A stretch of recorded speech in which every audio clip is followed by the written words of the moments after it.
Samantala, daman-daman na ang Pasko sa bayan ng Candelaria sa probinsya ng Zambales kung saan inilawan na ang makukulay na Christmas decorations sa bayan. Silipin yan sa report ni JB Piedragoza. Ramdam niyo na ba ang simoy ng Kapaskuhan? Kung hindi pa, aba, baka it's time to pause, look around, and decorate. Gaya na lang sa bayan ng Candelaria sa probinsya ng Zambales, kung saan pinailawan na ang nagniningning at kumukuti-kutitap ng mga dekorasyon na inaabangan ng maraming residente sa lugar ngayong Pasko 2025.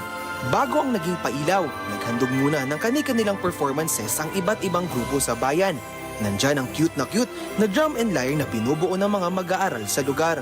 Sinundan pa yan ng mascot dance na kinagiliwan ng Kids at Kids at Heart. Hindi rin nagpahuli ang mga nanay na naghandog ng mga pamaskong awitin. Matapos ang naging pagbabasbas, formal lang inilawan ang dekorasyon ng bayan ng Candelaria sa pangunguna ni na Mayor Byron Edquilang at Representative Doris Nanay Bing Maniquiz.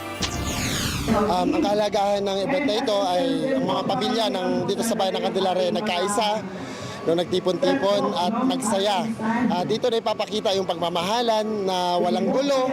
Kaya masayang-masaya po ako dahil dinaluhan din tayo ng ating mahal na kongresuman, mga barangay captains sa iba't ibang barangay, nandito silang lahat.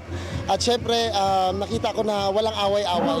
So, napakamahalaga itong event na ito at sana patuloy ito hanggang sa susunod na mga taon. Alam mo, itong pailaw na to, isa ito sa mga simbolo ng Pasko. Marami ngayon ang medyo mahirap, hindi nila kayang bumili ng mga Christmas lights o kahit parol. Pero yung mga munisipyo na nag-i-sponsor ng ganito, malaking bagay kasi paggabi, sama-sama silang namamasyal, kasama ang anak, kasama ang nanay, kasama ang lola. Mas nabubuo yung tunay na diwa ng Pasko kasama ang pamilya. Tunay nga na iba ang Pasko sa Pinas dahil higit pa sa mga kulay at magagarbong dekorasyon. Ang ating pagmamahal ang siyang tunay na diwa ng Kapaskuhan. Para sa totoong balita sa Bagong Pilipinas, JB Piedragoza, Congress News.